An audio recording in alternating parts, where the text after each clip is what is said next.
o que eu vou falar hoje? Eu vou falar primeiro quer dizer, vou falar hoje uma parte do que a gente chama de sistema de dormir, tá? O sistema de dormir ele vai ser composto por 3 partes. Uma delas é o saco de dormir, o isolante térmico e o abrigo.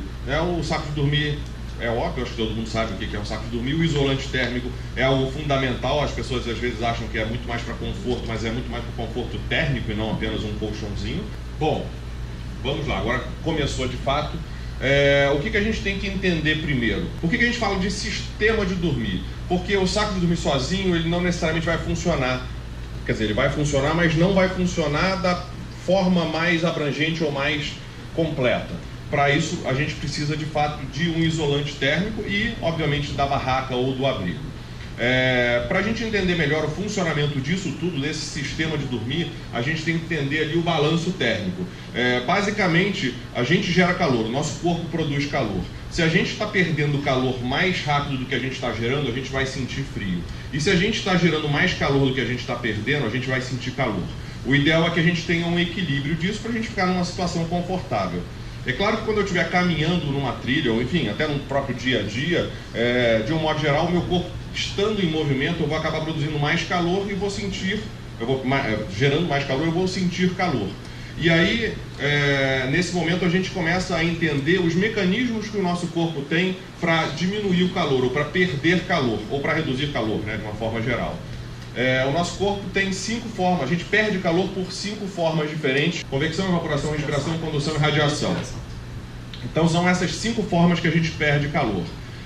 Nessa caminhada que eu falei para vocês agora, que a gente está aquecendo o corpo porque está caminhando, a principal forma de perder calor é a transpiração, ou seja, a gente sua para perder calor.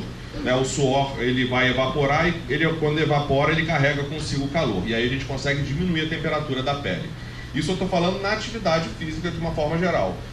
Para dormir, a gente não tem muito essa componente, porque a gente vai dormir, o metabolismo vai baixar, a não ser que esteja um calorão lá fora, que você vai acabar suando, mas isso não é tão relevante na hora do nosso sistema de dormir. Então vamos tirar isso de lado, ou seja, a transpiração, né, a gente vai, que é a evaporação ali, a gente vai tirar dessa componente agora, dessa equação que a gente está falando aí do balanço térmico. Bom, o segundo ponto que não vai ser tão importante assim vai ser a respiração. Por que a gente perde calor por respiração? Porque quando a gente está num clima mais frio e a gente respira o ar frio, esse ar ele precisa ser aquecido quer dizer, nas nossas vias aéreas superiores, ele vai ser aquecido para entrar no pulmão numa temperatura mais quente. O problema é que quando está muito frio, você acaba respirando muito ar frio e isso você acaba perdendo mais calor mais rapidamente. Então por isso que a gente acaba usando uma balaclava ou um cachecol ou alguma coisa aqui na frente para manter aquele calorzinho que fica e você respirar um ar um pouco mais quente ou mais quente do que de fato a temperatura ambiente está acontecendo ali. Ele obviamente tem uma função aqui na hora de dormir, porque se estiver muito frio a gente acaba cobrindo o rosto ou alguma coisa, mas não é o que de fato vai fazer com que a gente perca calor muito rapidamente. Os 3 que faltam, que são a convecção, a condução e a radiação, são os principais fatores aí de perda de calor enquanto a gente está dormindo. Então é o que o nosso sistema de dormir vai resolver de forma mais eficiente. Bom, o mais simples de entender é a condução. Condução é basicamente, se eu estou encostado em alguma superfície mais fria, o meu corpo vai perder calor para essa superfície mais fria. A ideia da natureza é chegar num equilíbrio. Então o corpo mais quente dá calor para o corpo mais frio para tentar chegar num equilíbrio térmico. Esse equilíbrio térmico de a gente deitado numa superfície fria nunca vai existir, nunca vai acontecer, porque a gente vai acabar perdendo calor indefinidamente, porque o chão não vai esquentar para chegar num equilíbrio. Então, o que a gente precisa fazer? A gente precisa se isolar do chão. E aí entra o isolante térmico. Mas entra o isolante térmico para fazer justamente, para minimizar a perda de calor por condução. A radiação é o calor que o nosso corpo vai emanar. A gente está irradiando calor o tempo todo, está aquecendo o ar à nossa volta. O isolante térmico também tem uma importância grande na hora de minimizar essa perda. Quando a gente tem um isolante térmico que ele é metalizado por fora, quer dizer, na parte de cima, ele vai refletir para a gente de volta parte desse calor que a gente perde por irradiação. Então também é importante quer dizer, então aí já começam as diferenças entre os isolantes térmicos. Então um desse aqui vai ser mais eficiente do que um que é apenas de EVA, sem a parte laminada, ou enfim, papel alumínio, vamos dizer assim, aqui por fora. E esse calor que a gente está irradiando o tempo todo é o calor que está aquecendo o ar à nossa volta.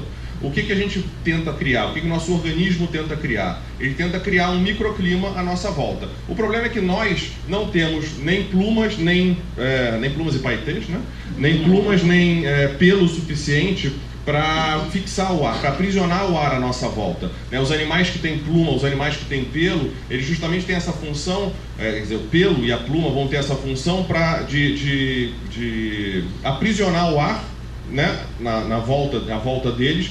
E aí o corpo aquece o ar que está aprisionado e aí você consegue criar esse microclima na sua volta. E o que é a perda de calor por convecção? É justamente o calor que está indo embora porque o ar é aquecido, ele não é aprisionado, não é mantido. Então eu estou aqui parado, o meu corpo está aquecendo o ar à minha volta. Se eu andei para cá, o que aconteceu? Aquele ar que eu estava aquecendo ficou ali para trás. Eu estou aqui, bateu um ventinho, também o ar que eu aqueci foi embora. Então eu estou o tempo inteiro aquecendo o ar à minha volta, eu estou o tempo inteiro tentando manter um microclima à minha volta que é perdido porque a gente não tem como aprisionar esse ar à nossa volta. Tá claro essa parte? Então, ninguém tem dúvida ainda? Que bom.